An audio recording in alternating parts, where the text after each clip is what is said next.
Welcome to the first installment of Versus. This is the segment where we go one-on-one with people in the footballing world and just kind of get their insights to the love of the game and everything else. So for the first episode, we have man like Kareem. Brother, how are you doing today?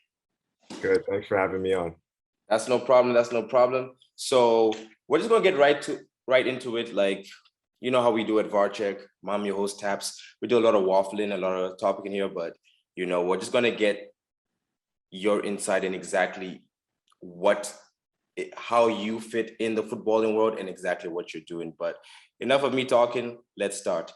Yeah. So before everything else, just give us a brief summary of your footballing experience, where you started, your love for the game, and then so on and so on. 100%. So thank you for the introduction. My name is Kareem Rae. I'm an author, semi-pro soccer player. I played with Naples United FC in the NPSL, which is a semi-pro league. And now I'm also the founder and CEO at One Soccer Nation. We're giving unknown superstars worldwide the chance to go pro. But basically what the public could go and see, anybody watching this interview right now, is you could go type One Soccer Nation on Google or YouTube. And we interview pro players that play in the MLS, USL Championship, USL One, Nice League, and as you know, the Canadian Premier League. I know you're out in Ottawa. I'm here. We got York United. So some amazing stuff going on in Canada. But a little bit about how I got involved into the beautiful game. Just started playing house league, fell in love with the game, got into rep. And then, I guess a long story short, at the age of 18 is when I knew I wanted to go pro, because I was down in England for 6 weeks on a potty trip, and I'm seeing the pros, meeting the pros. And then we had a showcase on the last week, and I ended up scoring a goal and getting picked up by Reading FC, but it didn't go through. But what that did to me was give me the confidence in myself that I'm not far off. I could actually do this. So I continued on my journey. 2019 came, another opportunity came through my coach, Bassam Naeem, director of A&B Academy here in Canada, in the GTA. Yeah. He presented an opportunity to go to France. And I said, okay, went down there, trained, again, played semi-pro Division 4 with a club called LeMay. And just like England, the reason in England, the problem is my Canadian passport. Okay. Oh. As a Canadian athlete, you're only able to stay in these European countries, not too sure for all, but you're only able to stay there for 3 months. Oh, max. Okay. Unless you're a Ronaldo or Messi and they're willing to get you your work visa, work things out, cover all the costs and expenses, then you're good. But if you're not at that level yet, and you may need to be in their system for a longer period of time and you're covering your own expenses, then it doesn't really work. So that's the same process I came across to get in France, was the passport that I was holding. So I had to come back to Canada. I guess that's a long story short. Yeah.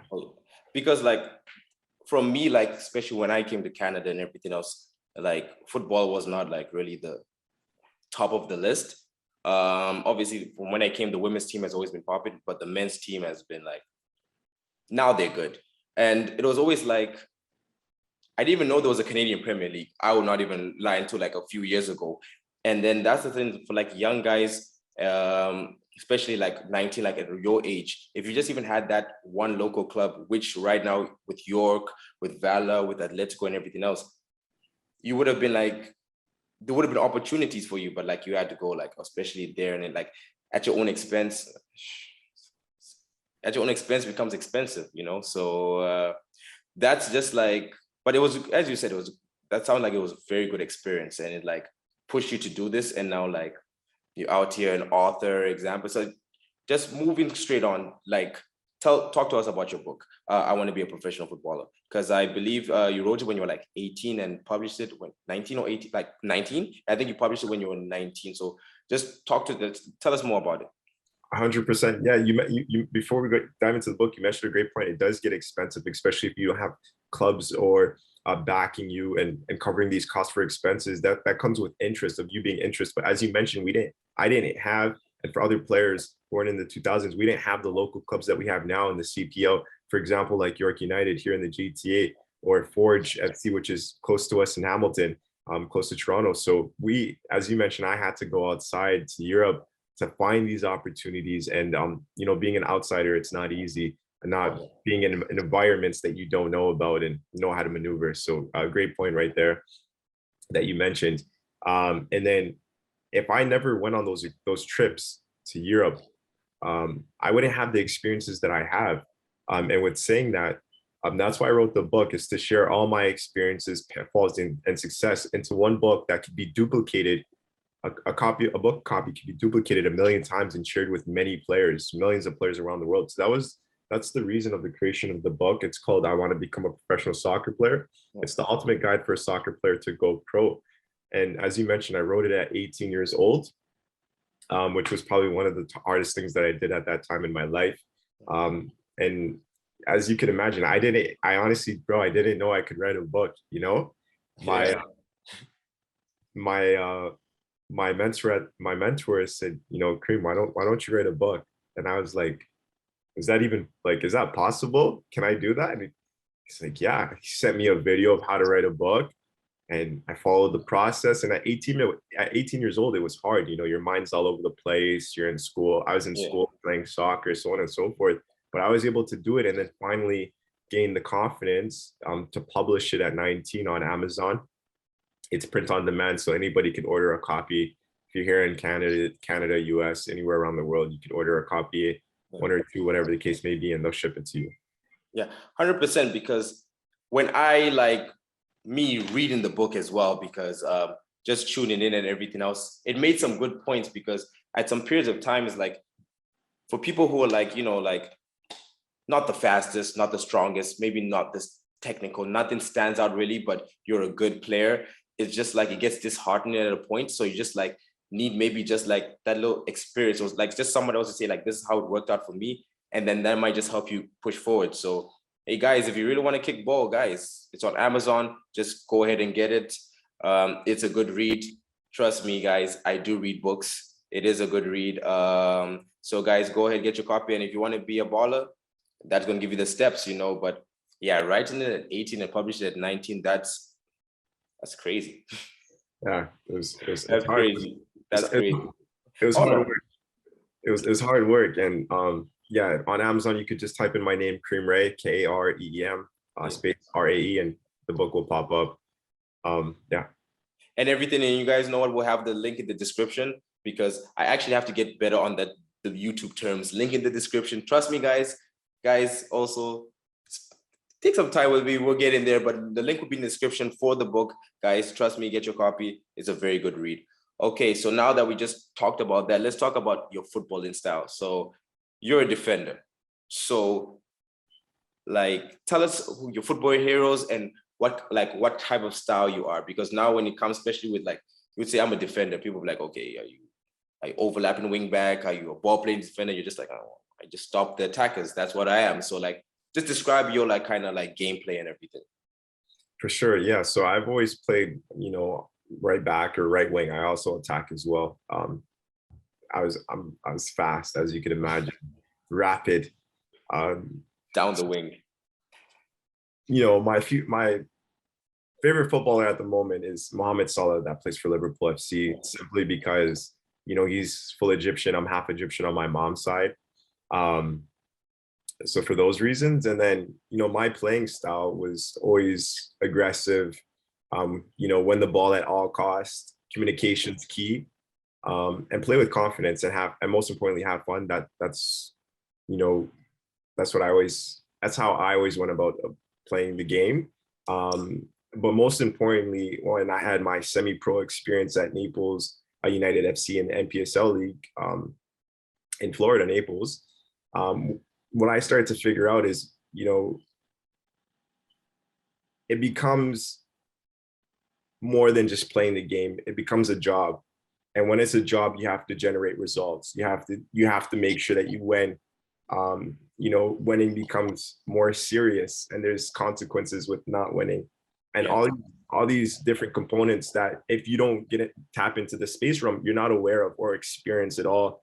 And being a viewer of the game is completely different from playing playing semi-pro, or even reaching the next level of playing as a pro. Not many people understand or are aware, simply because just tap into numbers real quickly. There's 250 million players worldwide that play at different levels, but there's only 130,000 pro players, according to FIFA's 2019 report. So that's not even close to 1%. 1% would be 2.5 million. But just to share like a little bit of perspective there. Yeah, exactly. Because like from you, like especially at a young age, like it's like you've seen both parts, like from the interviewing, from writing the articles, from playing and everything, from seeing that, especially from going from the, like you said, when you were like England and Reading, all those things, you have seen all the parts. So it's like, so from your experience, like from like which, like what is the one thing, and I'm gonna ask, what's the one thing that they need, people like that they don't, some players don't realize that they really need to focus on? What's that one thing that people be like, people always just ignore, but that's the most important thing, like one of the most important things that players should focus on if they're trying to get, as you say, into that less than 1%? Yeah, great question. Honestly, there's not one thing. There's many different points. But if I had to say one thing, if you're a good player, okay, Yeah. I'm going to use myself, for example. I was humbly, I'm not going to say I'm the best player. I was a good player. I had a good touch. No, man, talk it, man, talk it. You No, want to no, wrap no, it down the wing. You humbly, want to wrap it down the wing. no, humbly. I was a good player, respectful on and off the pitch. Yeah.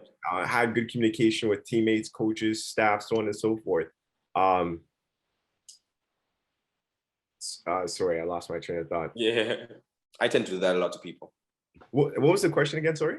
I was like, what is the one thing that players should kind of like focus on? But as you said, there's so many other things. So Yeah. like, what are the things that they should kind of like focus on if they want to get on that, to that next level? I'm going to answer it in two ways. One is the simple answer is it's very important. You got to be a good player, but it's who you know. That's my simple answer. Who you know. You got to know the decision makers that are going to make decisions and get you signed to the team. Most importantly, the only thing people care about is signing pro, getting that contract. They want to get paid for what they love to do. They want to survive. Yeah. You know, Yeah. Simple answer. Now, the second answer is more so of my story wise. Yeah. Story wise, what I've noticed is that there's a lot of obstacles. For example, I had the visa issue, which millions, I'm pretty sure must be thousands of players that face the same problem of first of all, not knowing that when you're in a country, there's a time limit of how long you could be there, simply because one, you can't work in that country unless you have a work visa. And if you have a work visa, the only way you're getting a work visa is through a sponsor, and the sponsor is the employer. Yeah. Players don't know that aspect until they get themselves into that situation, or they're at a certain age where they're coming across that stuff. And there's only two sides. One side is that you have somebody working on your behalf, an agent or a club that has an agent working on your behalf, or the second one is yourself and family, or third one, you yourself, and which was myself. I was at the third one, myself. So it inspired me to look into the visa process. I ended up calling 100+ immigration lawyers to understand understand how many different visas there are, how to get a visa, how much it is to get a visa, and the turnaround period. There's a lot of things that I never knew in order to go pro that had to deal with off the field than it was on the field. I thought, growing up, going pro was just, you got to be the best player. That's all you had to do. As I got older, it started to change. So as we were talking about the success of, like, as you're saying, like right now, the North American football, especially because we're up in Canada and everything else, with the like success of the MLS right now, getting players like, they recently just got Bale. LA just got Bale, but like it used to be like they're getting Henry, like when he was on his last legs. Well, Zlatan is going to play till he's 50, so that's fine. They were getting Rooney on his last legs. They were getting all those people, but now it got to a point in time they were getting Vela. They got Bale, who still has a lot to offer. They got Pato, so it's getting more successful. It's more going crazy over there. So with that, the CPL getting all the motion, the CPL getting more attention and everything else. What are your expectations? Because the World Cup is coming in 2026. What are your expectations for the growth and up until 2026 in the next few years? What is your expectations? Huge expectations. You're talking about the World Cup, man. 3.5 billion fans worldwide. Are you serious? This is huge. Yeah. For Canada, US, and Mexico to be in the conversation for 2026 in the next 4 years, that's massive. Yeah. And what what MLS is doing with, they know what they're doing. I'm an outsider, but Yeah. my perspective of the guys operating these leagues, the insiders, is that they know what they're doing. They're bringing in big players from Europe to generate that year. They want to bring European eyeballs to the United States. Yeah. And hopefully that funnels down to the Canadian league as well.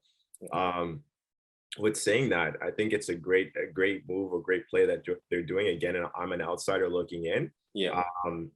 You mentioned these guys are getting, they have more time and more to give in the MLS, mentioning Gareth Bale and Alexander Pato. Yeah.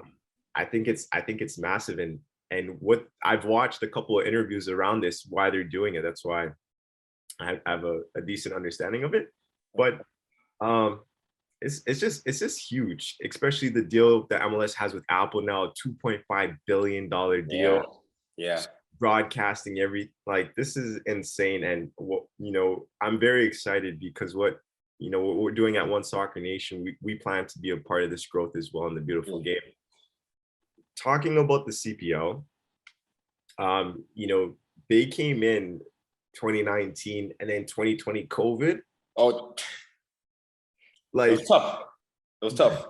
They're dealing with a lot, and now we have the recession. We're coming to a recession, or we're in a basically almost in a recession already. I don't know the financial impacts that are going on. I'm assuming not too good, but they're surviving, and I hope that they survive until the World Cup. I'll tell you something, or share something. Sorry. Yeah. The MLS, I was told this by an agent. Yeah. The MLS was, when it started, or some period of time of the MLS journey, they were in decline. The league was about to drop, go end. Okay. Yeah. A billionaire came in and funded the league. That's how they survived. That's the short story. I don't know names. I don't remember names. I apologize, guys, but the MLS has survived through a billionaire providing capital into the league. And now look at the MLS. Okay.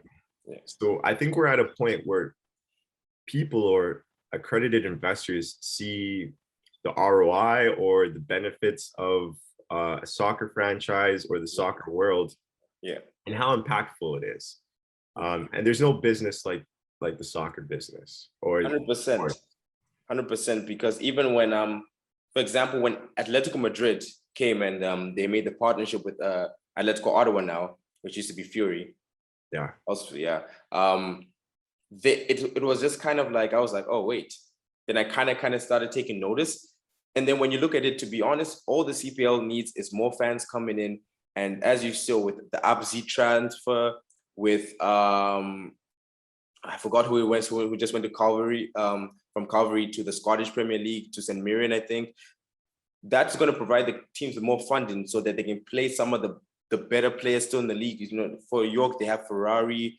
For Malcolm Shaw over here in Ottawa, even was Chesney in Edmonton, they have, now they can get more lucrative contracts that will make them want to stay. Obviously it gives them more incentive. And once they have more, they can give more incentives for people to come, because to be honest, all the clubs need to do is kind of generate more revenue. But if there's a billionaire investor, like angel investor, who just come in and be like, hey, here's about 200 million, that would, for the CPL, that would do a massive push.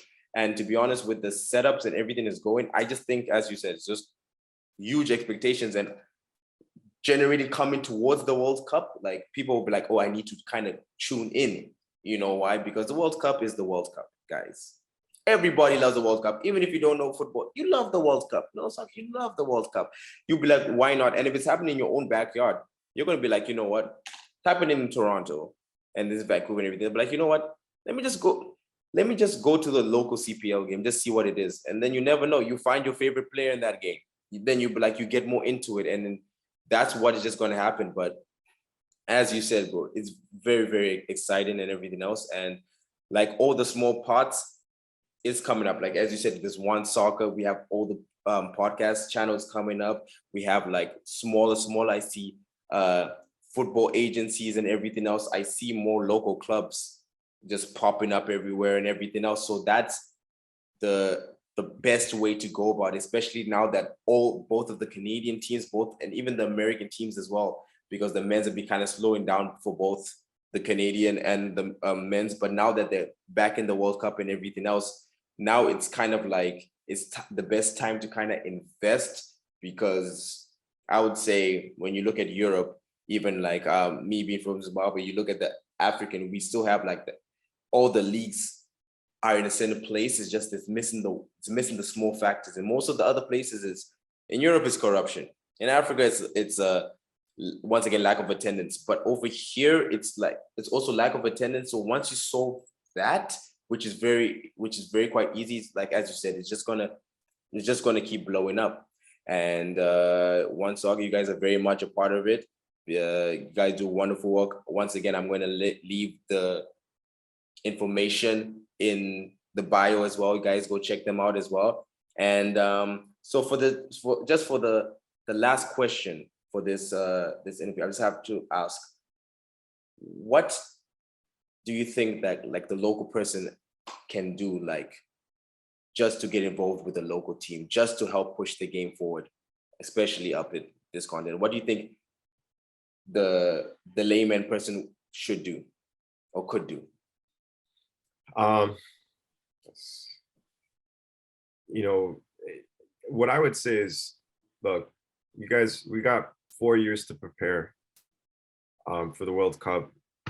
You could do whatever you want. Start a podcast. You could be local. You know, it's up to the individual what they want to do. The main point is that it's coming. The World Cup is coming to Canada. So if you want to be a part of this big time, this huge growth, then join now. All right, that was a perfect answer. Basically, guys, just buy some tickets. But why not? What else do you have to do? There's only so much. For like all the other sports, from the basketball to the hockey, like why not add football to your list? Why not add soccer to your list? Like, guys, why not? Just pull out, guys, have some good time, and guys, 2026 is coming, and yeah. So yeah, that just comes to the end of this interview. I would like to thank Kareem. Thank you so much for being the first guest on Versus. Before I let you go, just let everybody know what you have coming up for the next few months. Like, what do you have planned up for the next few months? Yeah, for sure. Thank you for having me on. What we have planned with One Soccer Nation. Well, actually, first, what we have public. If you go to YouTube or Google, type in One Soccer Nation. Again, we have interviews with real pro players. So if your goal is to go pro, you want to check out our podcast or YouTube channel and tap into the interviews. These are real pro players, again, playing in the MLS, USL Championship, USL 1, NISA League, and the CPL, Canadian Premier League. Hear from the players that you look up to. And lastly, what we're working on behind the scenes with One Soccer Nation is very exciting. Our goal is to give unknown superstars worldwide the chance to go pro. I can't share exactly how we're doing that and what's happening with that yet, but maybe we have a second show with me on. We'll have a second show with me on the podcast later on in the future, and we'll be able to share more information with what's going on and be able to do some marketing with that. 100%. But guys, anyway, you guys, even when we have you back on the show, they'll know exactly, because they're gonna click the links. They're gonna come start following. So you guys just get up to date. Anyway, once again, it was lovely having you on the show, guys. Once again, just stay tuned. Check out all the socials, like, comment, subscribe, all that fun stuff. And yeah, till next time, guys.